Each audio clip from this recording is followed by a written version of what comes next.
especially Neves, you know. I mean, everything is just better, you know. The human voice sounds better. When you got harmonies going together, they kind of meld together. Come on, winner, come on, you don't fight fair. The Neve console really embellishes things in the context of rock and roll. It's good on drums, it's good on bass, it's good on guitars. It's the facilitator. It's a pretty badass console. Aim it with your best shot. It's unlike any other Neve console that I have ever worked on, and I've been lucky enough to work on a ton of them now. It would always be the greatest sounding desk I've ever tracked on. There is a large number of modules about which look the same, but which are marginally different. The circuit was a microphone amplifier circuit. Crosstalk between circuits and between buses was absolutely paramount. The way that transformer behaves with DC flowing in it can vary according to the material of the core and the gapping of the core. If those things are properly controlled, you get a very sweet sound.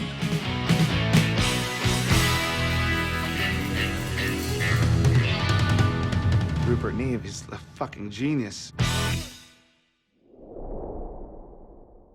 At the time, that Neve console cost $76,000. To give you an example, I just bought a house in Toluca Lake, and I paid $38,000 for the house. My wife would have killed me if she'd known I was doing that. I thought if this place ever goes under, that's the thing that will pay all the debts. The first track we cut on this was Crying in the Night with Buckingham Nicks. Very first thing cut on that was that session. That's how it started. She was that kind of lady. Times were hard. We signed them to a production deal. They write their own songs. So all we'd provide would be the studio, the engineer, and the tape. Tom Skeeter and Joe Gottfried were almost like parental figures to us, but Keith's the one who got us out to Sound City.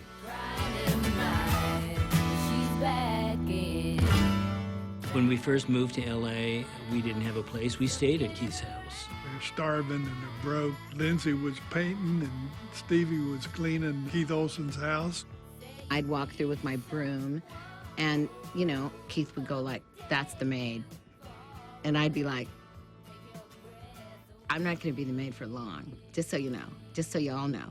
But she'll leave you crying in the night. She will leave you crying in the night. It was obvious that Lindsay and Stevie were really special. Buckingham Nicks came out in '73 to great critical acclaim and then got dropped by Polydor. The record label dropped them, so they didn't have a record deal. So they were just hanging around here.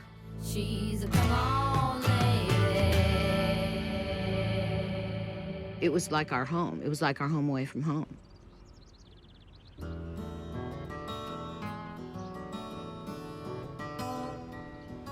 I was living in Laurel Canyon, and I went to the country store, which is exactly the same now, and someone I vaguely knew was there. He said, "Well, what are you up to?" And I said, "Well, I'm actually in town to find a studio and cost it out and see if we can afford it." And he goes, "I'm just the guy."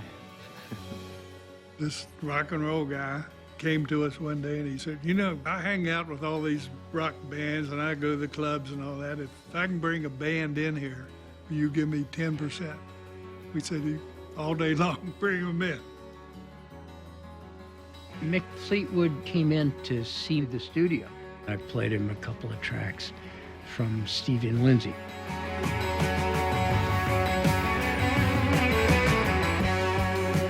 Stevie and I were in Studio B in the back, and I took a break and I wandered out, and I hear our song Frozen Love coming out of Studio A. I open the door and here's this 6'6" guy just just grooving on the solo, and I'm going, who is that?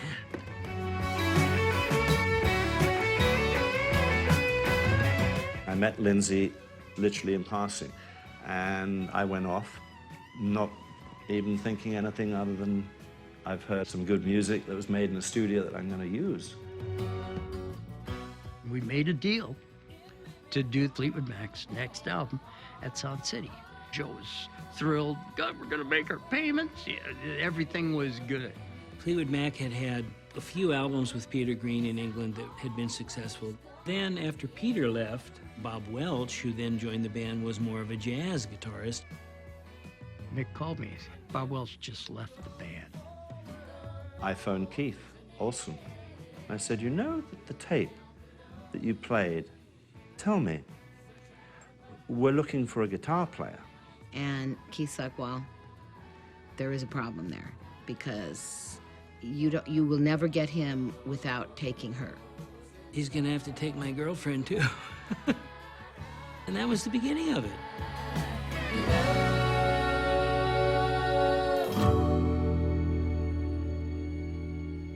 We joined the band the first day of 1975.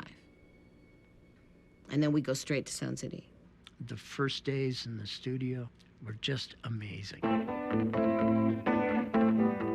Really exciting, completely fresh, because Christine, John, McVie, and myself came from a whole different sensibility musically, really. Piano rings like a bell through the night, and wouldn't she love to love her? John McVie said to me, you know, we're a blues band. This is really far away from the blues. And I said, I know, but it's a lot closer to the bank. Well, you laugh, you've never seen a woman taken by the wind. It became pretty clear right away how this all fit together. And that isn't just musically, it's just as people. Something is translated, and it is real, and it is profound, just out of, in truth, out of necessity. It's powerful. It's like true love. Absolutely. But what if that Neve board hadn't have been there? The main reason it was important was so that we got a fantastic drum track. It's the drum sound. Let's start there, because it's something we all love.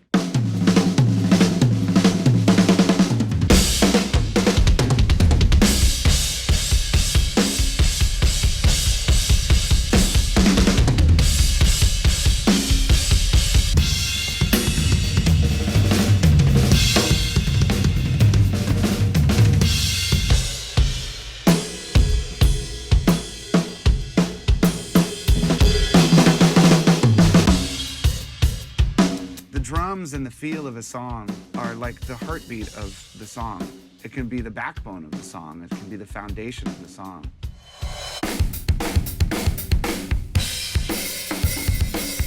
So that's the first thing you do.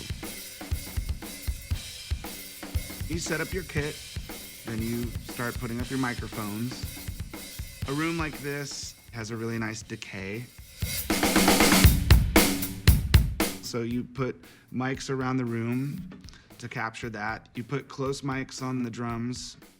You have all of those individual mics spread over a number of tracks, 16 tracks or 12 tracks. So then you can bring the faders up or down and balance those tracks.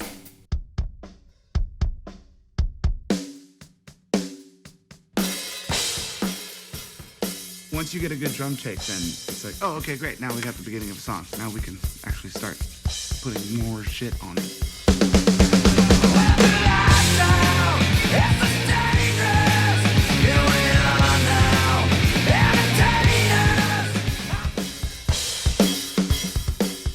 The way to pick studios is through blind testing drums, because you can record guitars pretty much anywhere and they could sound pretty much like your guitars.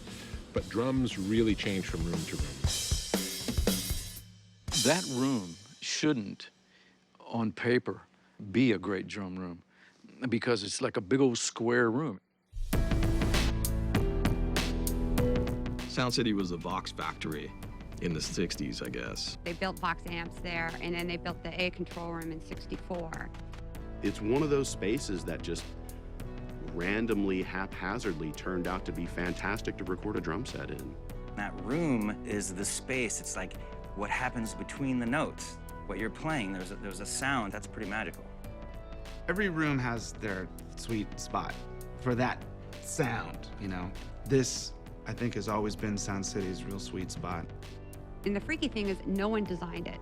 A lot of people claim they did, but no. It's just luck. Luck and magic. Not meant to be. And you can't control those things.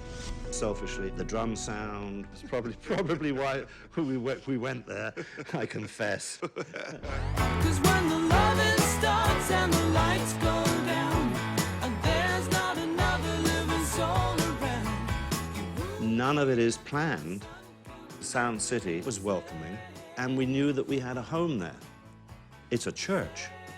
By the luck of whatever, I have the ability to open that door.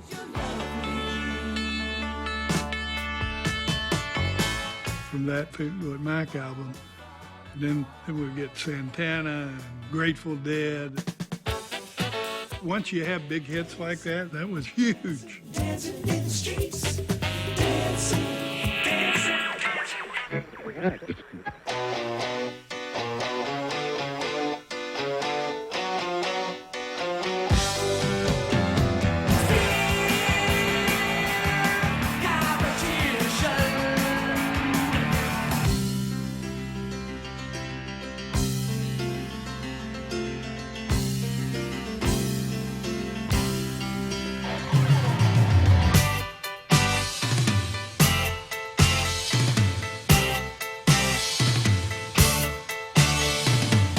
First real Heartbreakers jam to just feel each other out was at Sound City.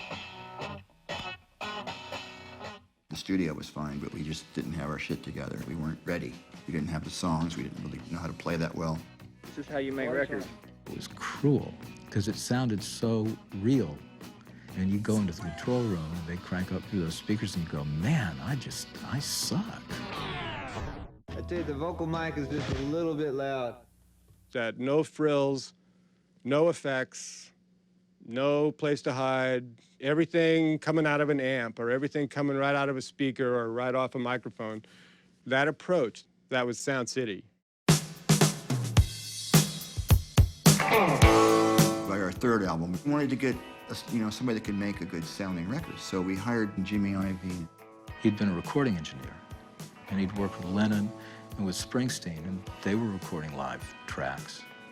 They weren't overdubbing a ton of stuff. I mean, you had to learn how to play, and you go in and play it. I hired Jimmy as an engineer to do Damn the Torpedoes there, but he showed up with an engineer without telling me. He manipulated his way into being the producer of the record along with me. Jimmy is brilliant. I mean, he now owns the music business. When we showed up with Jimmy at Sound City, he was just horrified. Like, what is this place? You know, and the first thing he said to me is, I don't know that we can make a record in here. Somebody should firebomb this fucking place. I said, yeah, I think you'll be surprised. We tracked live and we didn't edit from take to take, so we had to get it right from top to bottom. When you're tracking live, pressure's on the drummer big time. Until you get that, you got nothing. I just thought he should play straight. Throw where the shake is trying to go. There's a glass back there. It's supposed to be on that side of the wall. It was emotional, but at the same time, I mean, we all wanted to learn. Refugee we played like 150 damn times or something. You're trying to get lightning in a bottle. That was great. Yeah, I'm still not comfortable for some reason. I'm not quite on my thing here. It's just... I think we should do one more and listen. Okay. And then you go back and play the damn song again.